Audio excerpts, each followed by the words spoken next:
नमस्कार। स्वागत है आपका सिद्धार्थ का शो में। आज की जो सबसे बड़ी न्यूज़ है वो ये है कि भारत में टीकाकरण की शुरुआत हो चुकी है।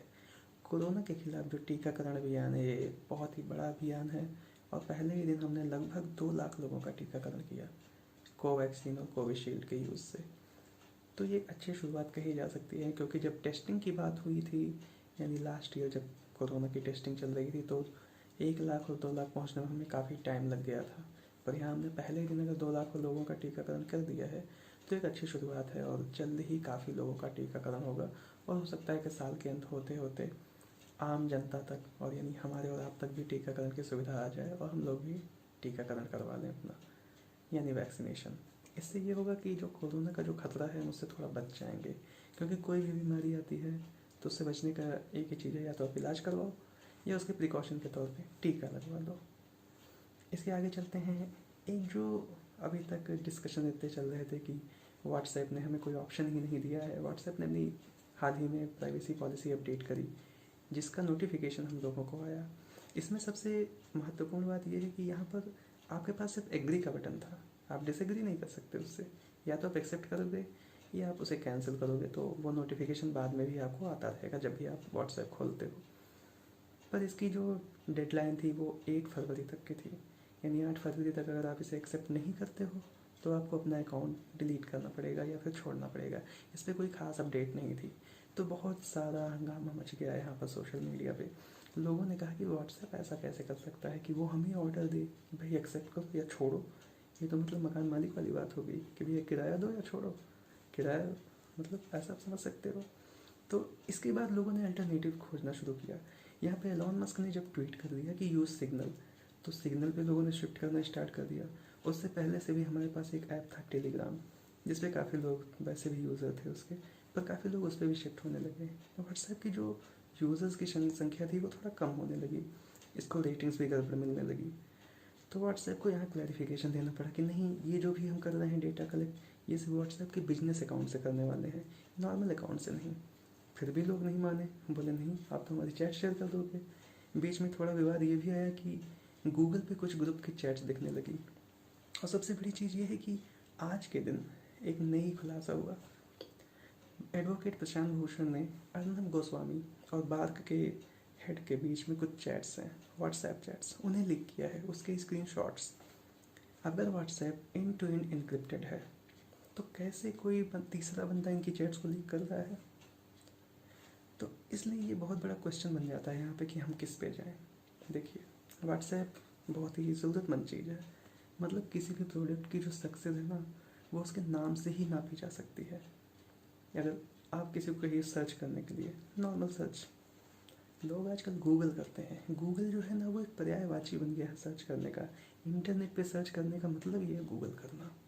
उसी तरह से कोई आदमी ये नहीं कहता कि आप कोई डिटेल मुझे व्हाट्सएप पे भेजो, वो कहते हैं इसको व्हाट्सएप कर दो। इसका मतलब ये हो गया कि आप उसे सेंड करो व्हाट्सएप पे।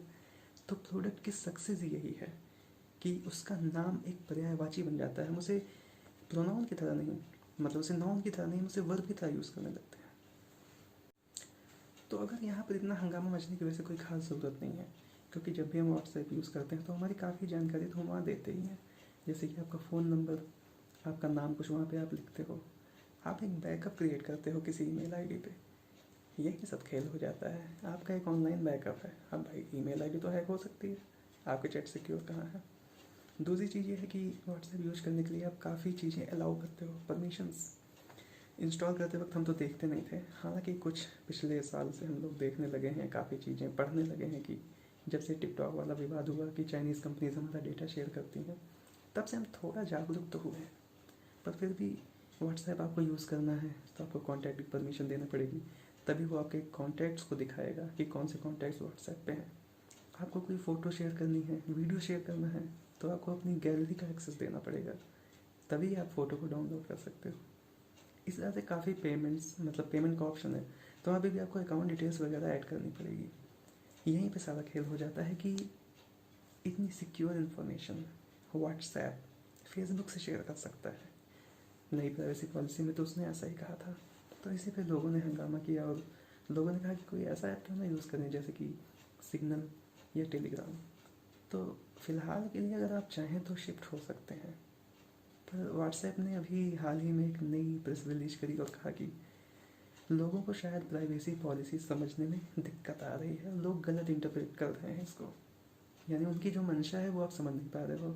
देखिए भैया, मंशा तो उनकी यही है कि वो आपका डेटा शेयर करेंगे, और अभी भी उन्होंने जो डेडलाइन है उसको बढ़ा के 15 मई तक का कर दिया है। नहीं, तब तक आप प्राइवेसी पॉलिसी समझ लीजिए, पर करना आपको एग्री ही है। आप एग्री करोगे तभी आप व्हाट्सएप यूज़ कर पाओगे।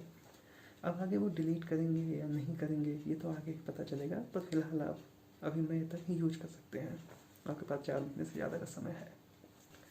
अब दूसरी प्रॉब्लम ये है कि आप चलो शिफ्ट हो गए, आप टेलीग्राम पे चले गए या सिग्नल पे चले गए, पर क्या पता कल को ये ऐप फेसबुक ने एक्वायर कर लिया तो, या फिर ऐप ने अपनी प्राइवेसी पॉलिसी अपडेट कर ली। पहली चीज़ ये है कि इंटरनेट पे प्राइवेसी नाम की चीज़ एक मिथ है, कुछ भी प्राइवेसी नहीं है। आप किसी कंपनी से कैसे भरोसा कर सकते हो कि आपका डेटा सिक्योर है? बस आपको काम चलाना है, आप काम चलाओ, आप कम से कम डिटेल शेयर करो, यही कर सकते हो आप। बाकी यूज़ करना है तो आपको डिटेल देनी ही होगी। कुछ साल पहले जब मार्क जकरबर्ग ने ये व्हाट्सएप ख़रीदा था, इतने पैसे खर्च करके उन्होंने ख़रीदा, तो एक बर्डन हुआ ना, लाइबिलिटी तो खरीदता नहीं है बिजनेसमैन, उन्होंने इसे असेट के रूप में चेंज करने का सोच लिया है। अब व्हाट्सएप में क्या खास बात है कि लोगों के वेरीफाइड नंबर, जो कि शायद काफ़ी अकाउंट से लिंक होते हैं, वो लोगों के वेरीफाइड अकाउंट हैं व्हाट्सएप पे, तो सीधा सीधा एक अच्छा वाला डेटा मिल रहा है व्हाट्सएप को, जो कई कंपनी से शेयर कर सकता है। अब उनकी यही अपडेट है, देखिए कैसे यूज़ करते हैं। आपके पास चांस है, आप कंटिन्यू करिए अपना यूज।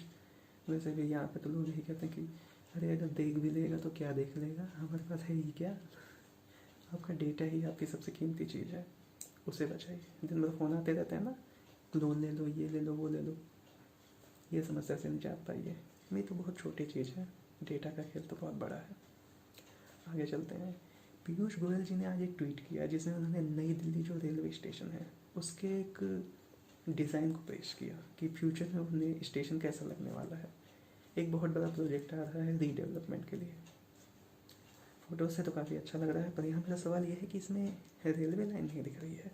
मतलब ट्रेन स्टेशन है तो क्या रेलवे लाइन तो दिखेगी ना निकलती हुई। कोई नहीं, ये तो डिज़ाइन है, बनने के बाद शायद दिखें। आगे चलते हैं। एलॉन मस्क काफ़ी चर्चित नाम है।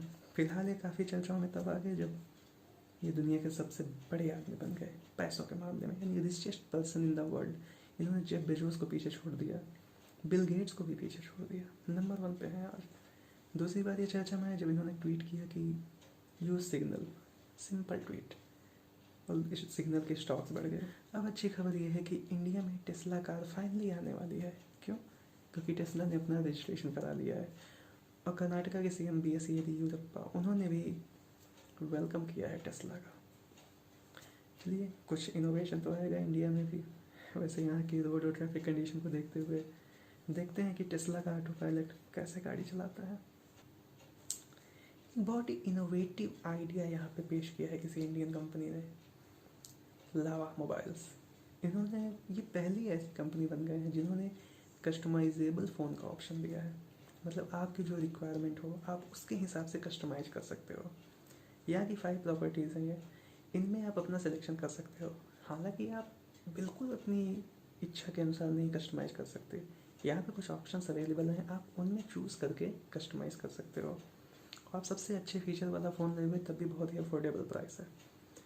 मतलब अगर देखा जाए तो ये काफ़ी अच्छी चीज़ है। हालांकि काफ़ी लोगों ने कहा ये तो सिंपल मॉडल्स हैं उसके, तो भाई 2 GB और 128 2 GB रैम और 128 GB रोम वाला कोई मॉडल अवेलेबल नहीं है। अगर आपको रैम की ज़्यादा रिक्वायरमेंट नहीं है पर इंटरनल मेमोरी के अकेले है तो आप सबसे सस्ता वाला मॉडल लो, 2 GB रैम लो, 128 GB रोम लो, उसके हिसाब से इतने पैसे बढ़ेंगे। तो एक बहुत ही अच्छा फीचर, एक इनोवेटिव फीचर लगा मुझे ये। अगर ये बड़ी कंपनीज भी करती हैं तो काफ़ी अच्छा होगा, क्योंकि कई बार हमें अपने मन को मार के हमें भाई इंटरनल मेमोरी ज़्यादा चाहिए होती है, रैम की ज़्यादा ज़रूरत नहीं है, क्योंकि जो गेम नहीं खेलते उन्हें रैम की कोई खास रिक्वायरमेंट नहीं होती, उनके लिए काफ़ी अच्छा होगा। बाकी खबरों के लिए ऐसे साथ बने रहें, जल्दी ही मिलूंगा आपसे एक नए एपिसोड के साथ। शुभ रात्रि।